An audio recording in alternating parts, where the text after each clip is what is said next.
Hello and welcome to Unsportsmanlike Conduct, the show where two British brothers talk all things NFL. I'm your host, Dom Corbs, and I'm joined by my co-host, Nick Corbs. And in case you didn't know about me and Nu, we both played American football here in the UK. And Nu, it's week 2 for you? Yeah, week 2, Sterling away, massive game. Got my first reception of the season. A lovely rollout, a nice 6-yard gain, chucks a corner. And unfortunately, last play of the game, third and long, just out of reach of my hands in the end zone, and we lost 8-10. Missed field goal at the end. It's a classic Britball score for those of you who don't know. 8-10 is a vile scoreline. It's a vile score, but Sterling, when they come back to Edinburgh, it's game on. Can't wait. So the context now is that Sterling's north of Edinburgh, right? It's in Scotland. Yes. So So I also played Sterling back in my career, and I've never been so cold. Genuinely, North Scotland in late November, it was absolutely vile. But no, we got the dub, unlike you. So not as clear. But on this episode then, Nu, so we've got another special essentially lined up. Oh, and by the way, if you're listening and you've not subscribed, do that now because we've just reached 100 subscribers. Nu, get your kit off. We're rolling on. 1,000 is the next one, 1K. So subscribe if you haven't already. Give it a like, give it a comment. You're about to hear a great episode. But the episode that we have in store for you is asking the question, does the NFL have a quarterback development problem? Now, that's obviously coming off the back of Anthony Richardson being benched after his performance last week, Caleb Williams struggling, Jaden Daniels thriving, and a mixed bag from Bo Nix and Drake May, and obviously also a few other quarterbacks who I'm sure we'll talk about who have been cast aside by their various teams, picked up by different teams, and are now otherwise thriving. So Nu, we'll start off the topic then with the crux of the issue itself, which is Anthony Richardson being benched. What do you think? Well, so Dom, if you look at the game against the Vikings, right, Joe Flacco did not look very good. It was not very impressive. 0 touchdowns, a pick, sub 180 yards, really a backup quarterback performance. But I think what the Colts are doing is you've got to ask yourself the question of Anthony Richardson has only played 10 NFL games. He's played, I think, 13 games since his senior year of high school. Does playing him hurt his development more than benching him? And I think it's a really interesting thing to talk about because if you look at someone like Jordan Love, who sat for 2 years, and now he didn't have his best game last week, as my fantasy performance would attest to, he's really, I believe, in one of the better quarterbacks in the NFL, marginally top 10. And I think that came from his development of being benched. But also, there's nothing can replicate an NFL game.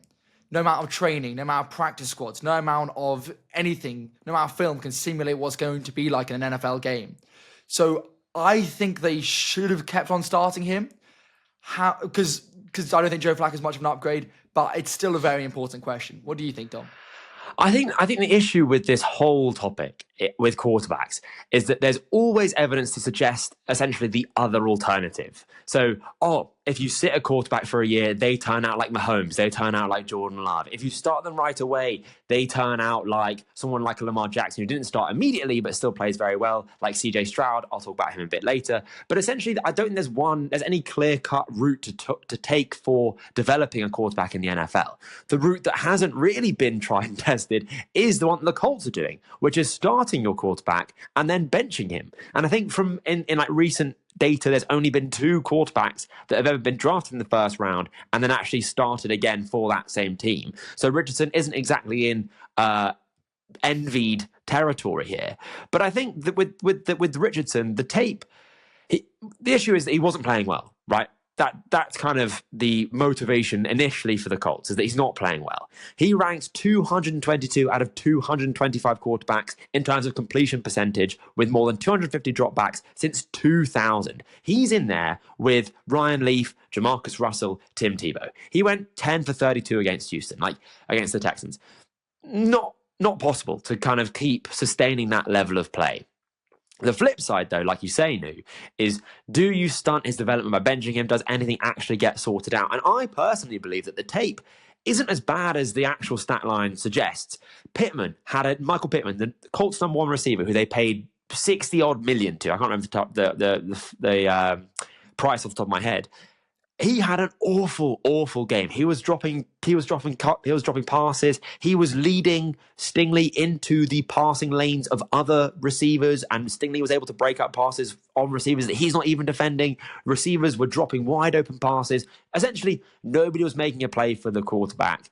And I think Richardson really, if we really boil it down, is he playing that much worse than Caleb Williams or Bo Nix? I don't think so. And no one's calling for them to be benched. Well, Dom, I assume the thing that you didn't brought up, that I haven't brought up yet, rather, is the thing that was massive on social media. Him tapping himself out of a game. And I saw that compared to Matthew Stafford in his rookie year, where he separates his shoulder on the drive going down the field and then scores. That's what you want your franchise to be. That's who you want your quarterback to be. And I think with Anthony Richardson, I think with the Colts, I don't think they really care about each other that much. I know if I was playing and my quarterback got too tired to play, so he had someone to back up, I'd be furious. You'd be furious. If you care about your team, you leave it all out there on the field. That's what every single coach will tell any player. And the fact that he tapped himself out, I think that's why they benched him more than anything, is that I just don't think he wanted to be there, to be honest. I don't see that desire in him. If you tap yourself out, this is your childhood dream you're playing for. Everything you've worked up for in your life, and then you'll do a 20-yard run and you said, right, I've had enough. That was a bit of a hit. I'm a bit tired. I think he needs to mentally get back to that place and mentally prepare, because I don't doubt he's physically ready. One of the best arms in the NFL, one of the most athletic quarterbacks in the NFL. Could probably truck a linebacker if he wanted to. But I just think mentally he's not ready to start. And that's why I think benching him is the right decision. The tapping on the head issue is one which was I don't know where I stand on it, Nu. Like, I agree with you. I think it does show an element of kind of lacking a potential bit of desire, maybe lacking a bit of drive, which you need in your quarterback. I've seen things afterwards that said like he hurt his ribs by falling on the ball when he got tackled, and that he should have just like said that instead of like saying that he was tired. I don't really know what the situation is, but I think if it was just him wanting to come out for a play because of, whatever reason, him tapping out, you're right, sends a really bad message to the sidelines. Like Ryan Kelly, the center, said in the post game, like, I've spoken to him, we don't do that. Like, you don't see your offensive linemen tapping their heads and coming out of plays. Sure, they might come out of plays for different, for run plays or whatever, but like fundamentally, like your center, your tackles, your guards, they stay in for every play and everyone else kind of rotates. So it does send a bit of a bad message. But it's a question of, for me, with Richardson, is it to send a message to him that he's not ready?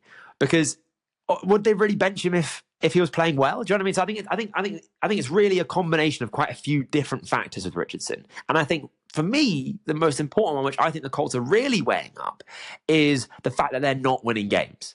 So it's not that just Richardson isn't playing well. It's not just that he tapped out for a play. I think that really kind of gave them the excuse, the spark to like justify benching him, essentially, because really the Colts are playing for their jobs at this point. Shane Steichen's playing for his job. Ballard is playing for his job. Like, these guys are acutely aware that they are going to get fired if they don't make the playoffs. And it's why there's this bizarre like paradox almost in NFL franchises where the coaching staff start playing against the team's best interests because they're trying to play for their short-term job security. Obviously, the Colts are not going to make the playoffs. And if by a miracle that they do, they're not going to beat a team who's in the playoffs with Joe Flacco. So for me, it shows a real concerning trend that coaches, I like Shane Steichen. Has he been as good as he was last season with Gardner Minshew? No, I don't think he has been. But I would still stand by him. I would not fire him. I think that they found a good coach who did really well with in a subpar situation last year, and seems to not have the time to properly develop his own quarterback. And he was literally, when they drafted Richardson, him and Ballard did a press conference and they're like, yeah, our plan is to develop him long term, la, la, la. And to me, it just showed that owners putting pressure on their coaches makes them perform worse at their job. It makes them scared. It makes them think short term, not long term. Flacco's not the answer at quarterback for the Colts. Everyone knows that, and Flacco knows that. So I just don't really understand the point. If it's to send a message to Richardson, then great, pull him out, have a conversation with him, talk to him. Have him like Tyreek Stevenson, hold himself accountable to the team. He's a young player; they'll forgive him. He's their quarterback. Don't bench him to put in Flacco and then just lose a game. Dom, so I got to partially. I don't agree with you at all on this, actually. Oh. I like Steichen. I like Ballard. I do agree. I think they're a good GM and a good head coach. I see they develop players quite well. Obviously, there's a massive exception in that rule, but on the whole, they're always very competitive. But I completely disagree with you on the fact that they're playing against the team's best interests. I completely agree with that notion fundamentally. The average NFL career, Dom, is 3 years. There's 56 players on a roster. The average coaching career is probably about the same length of time. I don't know the exact stat. There's fans paying thousands of dollars a year for a season ticket. And halfway through the season, you say it's against the team's best interest to win games. I completely disagree with that. I think every single game you got to go out there and try to do your best to win, even if that means you go 6-10 and 6-11 instead of 4-13 or whatever. I believe that you have to try to do that for every single game. As a fan of the Giants, I know we're not going to win many games, but I still tune into the games hoping that they're going to win, hoping that every single player on that field will give it their all and the coaches want to win. Not just, oh, I might just put in Joe Flacco because he might win a game and keep my job. I think thinking about it I think you're thinking about it too long term rather than in the now. And I completely disagree with that notion. It's I don't know. I just don't like it at all. But first of all, I'm not. You're acting as if the Colts, by putting out Anthony Richardson, are trying to actively tank. Richardson is trying to win games. They're still trying to win games, and Richardson is playing quarterback. It's just that at the moment they're prioritizing. Best case scenario. Let's be realistic here. The Colts are prioritizing going 8-9, 9-8, maybe if they're lucky, not making the playoffs, and burning the 4th overall pick they spent on Anthony Richardson because they've not developed him. Everyone's like, oh, you can develop on the bench, you can develop on the bench. You're not getting starting reps. You're getting like 30% of the reps in training because that's going to the first team. It's going to the starters because they're the ones that are playing. So it's not just that he's not getting live game reps, which you mentioned yourself, he desperately needs because he does not have that many. You're then also taking away the training reps. This isn't preseason. It's not like you're splitting things 50-50. Oh, it's a quarterback battle. Let's see who wins it. They're prioritizing having a mid-season at best, and they're benching and casting aside the best potential player they have to pull them out of mediocrity, really, with the Colts. They've not had a proper winning season for like 7 years. They go 4 wins, 5 wins, 9 wins, 9 wins, 4 wins. Like, Richardson isn't perfect. He needs work. They knew that when they drafted him. They mentioned as such. It was no secret that he needed some development. And rather than sticking by him, rather than the owner turning around to his coaching staff, who he hired, Shane Steichen only hiring him, 2-3 years ago, and going, I need you to make the playoffs for some arbitrary reason because that makes me think my team's good, but we're going to bench the player. In doing so, we're going to bench the player who's going to make us the most competitive in the long term. That's my issue, Newt, is that it's not that they're not competitive with Flacco, with Flacco or with Richardson. It's that, what are you prioritizing here? Every team wants to win a Super Bowl. Richardson is your best shot at that. Is it a guarantee? Absolutely not. But Flacco is a guarantee to not get you there. I think that's a fair point. But if you look at somewhere, I'm not saying you want to look at Carolina as the shining beacon of what an NFL franchise should be. But they benched Bryce Young, and for whatever reason, Dalton being injured, Dalton not playing well, Bryce Young got back into the team. And I think you would agree with me that he's been playing much better than he was before. He's taking shots downfield.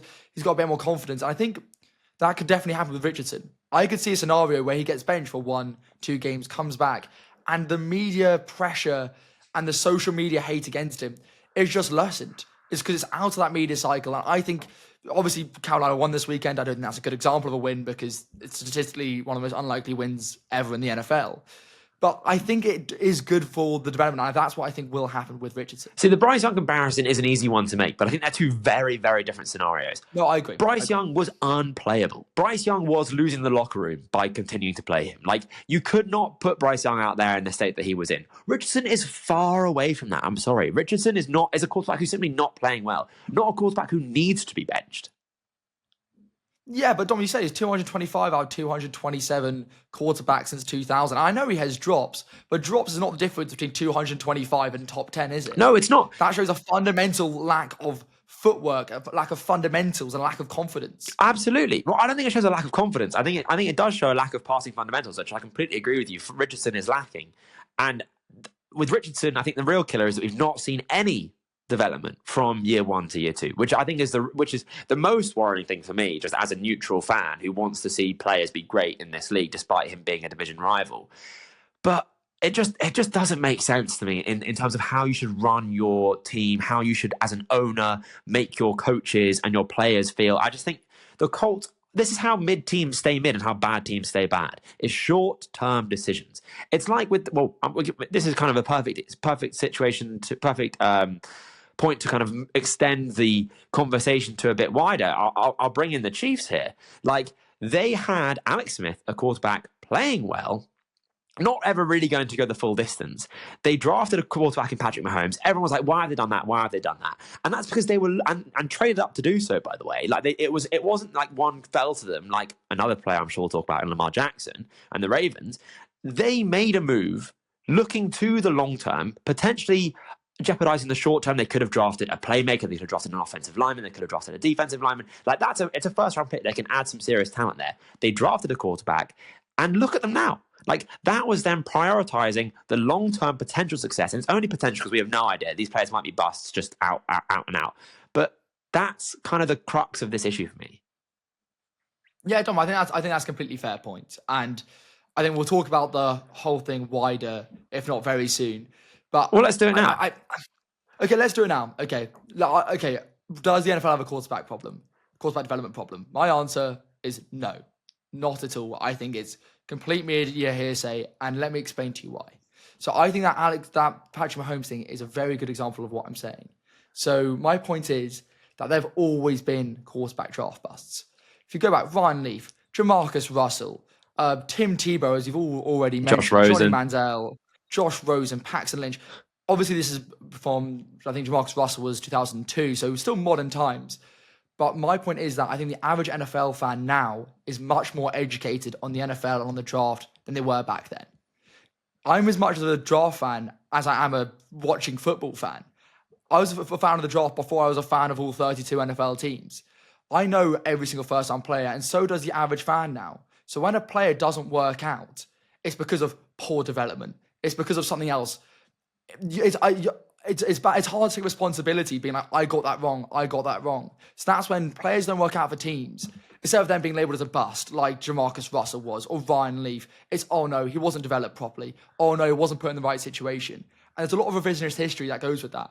Like you said with Patrick Mahomes. Patrick Mahomes at the time was a hated draft pick, and I hate to say anything otherwise. I didn't want him in the Giants. I thought he was a third-round pick that would never develop. And then a year later, he's good. NFL fans are like, oh yeah, he's great. He just went to a good situation. People hate to be wrong. And I think that's why people are blaming the development of quarterbacks rather than not just saying they have their flaws that they have always had. See, look at the most recent players, Dom. Zach Wilson. He was a late riser who had an amazing pro day and little game film. No, there's plenty of examples nowadays of quarterbacks who haven't succeeded, and people act like it's just come out of the blue. No, quarterbacks have not. There's never going to be 100% success rate of succeeding. These are projects. The key thing in projects is they don't always go to plan, and I think that's always been a thing. I have the opposite argument here, Nick. Okay. I don't think players bust. I think franchise organizations bust. They fail these players. Is every first round quarterback you draft going to be a starter? No. That's just not the case. I'm not living in some fairy tale world where you draft a player, they're definitely good. Great. Otherwise, the draft would be easy, right? The draft is full of misses. However, I think that players like busting, like properly just like not in the league, like they're terrible, is almost like a little bit of a boogeyman. I mean, you're talking about examples right now. Baker Mayfield, Geno Smith, Sam Darnold. Those are three quarterbacks currently in the league, two of which, whether or not they're going to win it or not is a side note, but two of which are in the MVP race. Baker Mayfield, chased out of Carolina after having one bad season, should have won Offensive Rookie of the Year, took the Browns their first playoff win in literally decades. He had 3 head coaches in 4 years. He was played through an injury. They decided they wanted to pursue Deshaun Watson, chased him out the building. Look at him now. On the Bucs, long-term contract. The Bucs are a playoff team, or a competitive team that should make the playoffs. Geno Smith, cast aside by the Jets, a terrible Jets organization, which then proceeded to ruin 2 quarterbacks after that in Sam Darnold and Zach Wilson. Like, I don't think it's a surprise that, for example, with Shedeur Sanders, there are teams that they don't want to go to because they can't develop talent or have a bad history of developing talent. And the Bears, which I'll talk about again in a second, are one of those teams. And with Sam Darnold, he was drafted in 2017 to an incompetent Jets team. He had Todd Bowles as his first year head coach. He was fired and then had Adam Gase, which was a circus in New York at that point. He had an awful supporting cast, bad weapons. Frank Gore was his starting running back. He had bad O-line and bad coaching. And all of those 3 players now, Baker Mayfield in Tampa, Geno Smith in Seattle, Sam Darnold in Minnesota, are all thriving. They're top 15 quarterbacks, if not even higher for some of them at some points in the season. So to say, oh yeah, these players, because they would be labelled busts. Baker Mayfield, when he was in LA or in Carolina, was a bust. Geno Smith was definitely a bust. Sam Darnold, I'm seeing ghost. He got memed to high heaven. Sam Darnold's got mono. He was a bust. Look at them now. Are you telling me that there are not other quarterbacks out there who could have potentially had a completely different outcome on a completely different team? Because if the answer is yes, which I think it has to be, then that completely undermines your argument, because it then does show that actually coaching, situation, and circumstance has a massive, massive part in the success of these players. Oh, don't mind. I think that's a very fair point, a very fair counter argument to make. But two things I mentioned. First of all, that Baker Mayfield going to Cleveland, he was going to literally the worst team ever. That's not an exaggeration. Yeah. The worst team basically of all time. And then Geno and Darnold both went to horrific Jets organizations. Yeah. But what I'm saying is that this is not just a phenomenon to those two teams. I think those are very good examples. But look at Daniel Jones. Look at Ryan Leaf with the Chargers. Look at Peyton Manning with the Colts you've just mentioned. Yes, like the franchises you've named are dysfunctional. But this is a cross-league issue. And busts have always been, regardless of teams, some players just don't pan out. And I know it's disappointing. I know it's just a fact of the thing. Coaching does matter. Of course it does. And I think it'd be reductive of you to say that I wouldn't even factor that in. Patrick Mahomes is Patrick Mahomes partly because of Andy Reid. Tom Brady is Tom Brady partly because of Bill Belichick. Yes, that is true. But there's been players with amazing coaches who just still haven't been able to develop. I think Brian Dable's a great head coach. He was coach of the year, and he cannot make Daniel Jones into a serviceable quarterback. The 6th overall pick. Right, but here's the thing, Nu. Would you say that Daniel Jones is a bust? Would you describe him as a bust? Yes, I would. He's one of the worst contracts of all time. He's but that's not got anything to do with him being a bust or not, I would say. Well, it depends what you want to define as a bust. I define a bust of someone who has massively underperformed their draft value. Yeah, so it's got nothing to do with his contract. Yeah, but so he took you to a playoff game. Overall. Yeah, but that's a broken clock tells the right time twice a day. That doesn't really matter. Like Dom, for example, we used Josh Rosen earlier in the pod as an example, right? Josh Rosen had lots and lots of potential at UCLA. A very, very good player. He went to Miami. He went all across the league, and not a single coach or team could rehabilitate him. I was saying that every single one of those coaches was a bad coach. I hear what you're saying, and I don't disagree. Like, you're right. It's not as simple as if you give the perfect situation, they're all going to be good. They're not going to be good. Like I said at the beginning, like it's not that they all work out. I do think, though, that the rate of which we see quarterbacks flame out of the league or be benched or not play well, I think is mostly down to the coaching and the situation rather than their actual ability. And I think Bryce Young is kind of the perfect example because their level of play doesn't just go away, right? We see these players in college, and I think Zach Wilson is actually the best example of this because he was a player who really benefited massively from a reduced COVID season. Like I said, like flew up the draft board, had this like mental pro day, which no one had seen him make these throws before. And again, I think that the chase for Patrick Mahomes, because that's who you have to beat to win a Super Bowl, whether you're AFC or NFC eventually,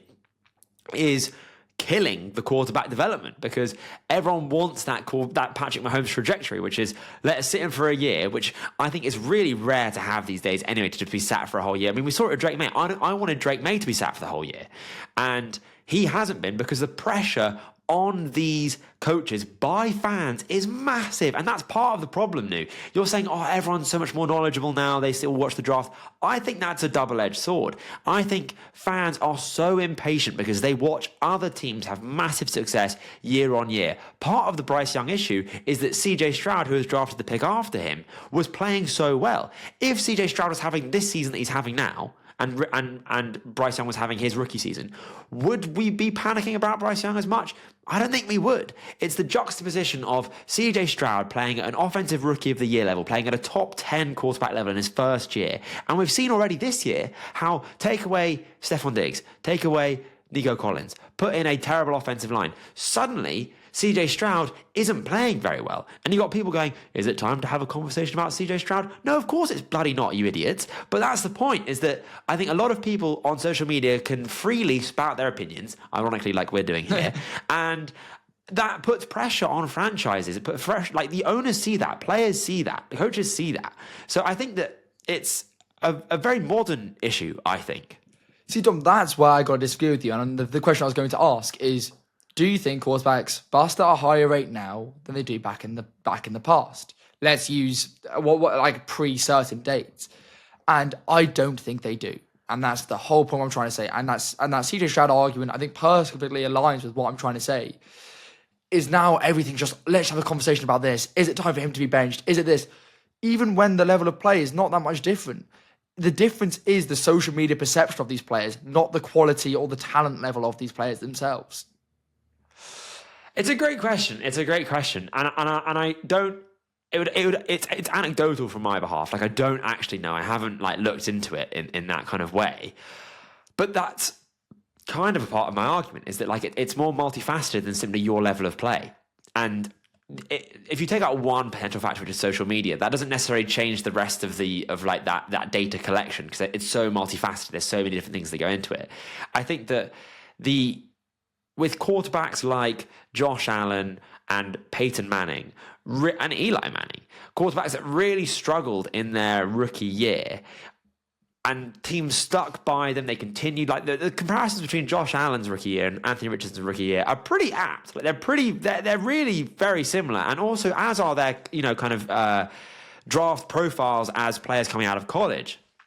So I just think that for me, the bottom line with this kind of argument really is that you can have this kind of deadly combo whereby you go to a bad situation, you have bad coaching, you have a turnover of head coaches, you need to learn more offensive playbooks. I just think there's a lot to be said for situation, and I think that's part of the reason why someone like Jaden Daniels is doing so well, because he, which I didn't see coming, has gone to a good situation. Cliff Kingsbury's a good offensive coordinator. I think Dan Quinn is like that kind of like CEO kind of style, old school head coach who kind of brings stability in, et cetera, et cetera.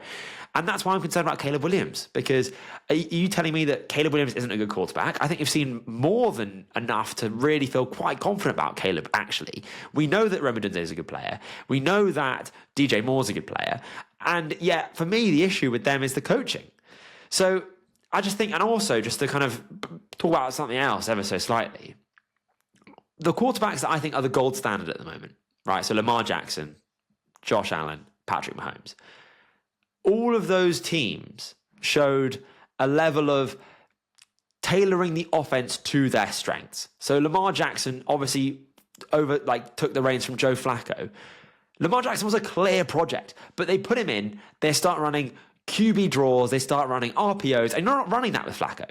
And that's what I hate the most, is I hate seeing players be drafted and coaches and front offices try and fit them into the mold that they want them to fit into. When really you should draft a quarterback and have him be the scheme, play to his strengths, and try and minuscule or diminish or hide his weaknesses. And I think the Bills have done that perfectly. I think the coming in of Joe Brady and adding an actual competent run game. I think Patrick Mahomes having that deep shot, and then since then them developing and just killing teams with underneath crossing routes because they start taking away the deep shot. And Lamar Jackson, I think, is the perfect example of a team completely committing to the play style of their quarterback and reaping the benefits as a result. He could be a 3-time MVP winner.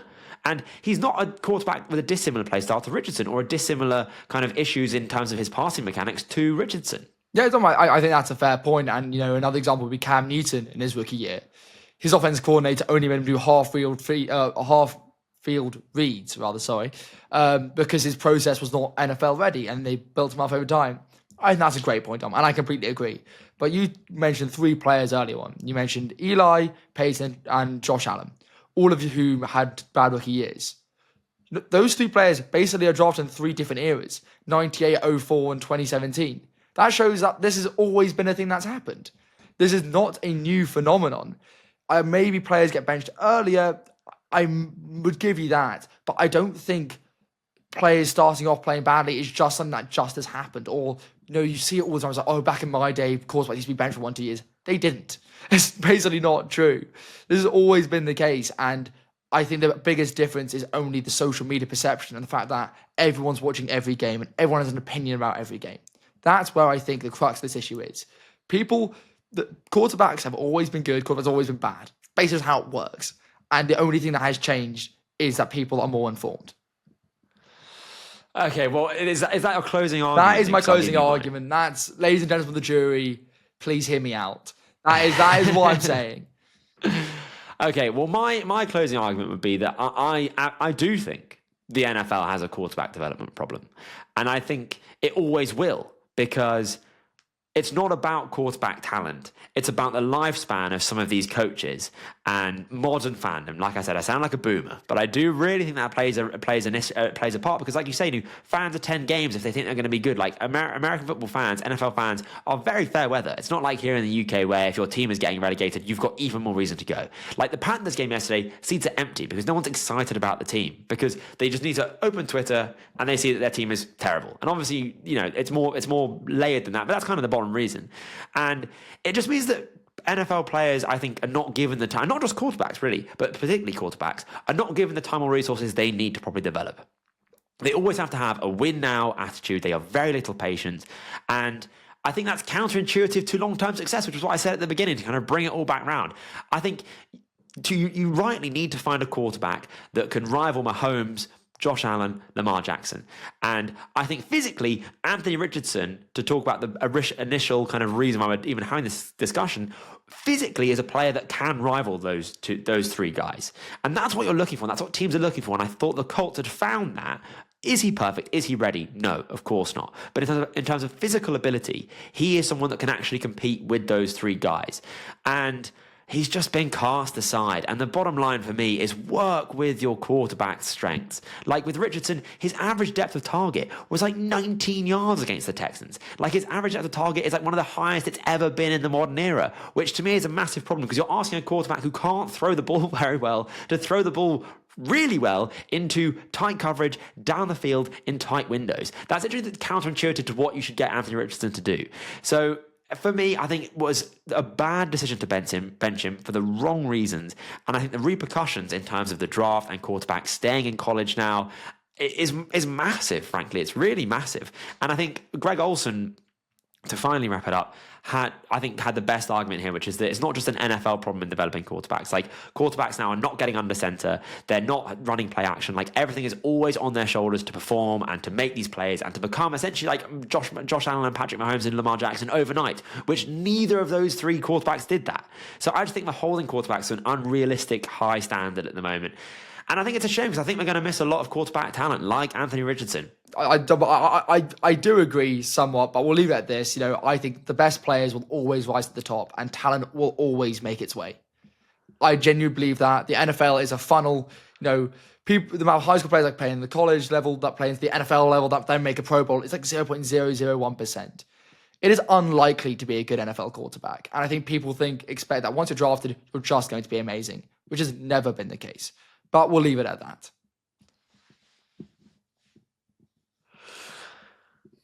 All right, well, it was a very strong debate there, Nu, between me and you. And we'll let people sound off in the comments below whose line of argument do you agree with more, mine or Nu's. But that wraps up then our quarterback development issue special, essentially. Does the NFL have a quarterback development problem? Let us know in the comments. We want to hear what you have to say.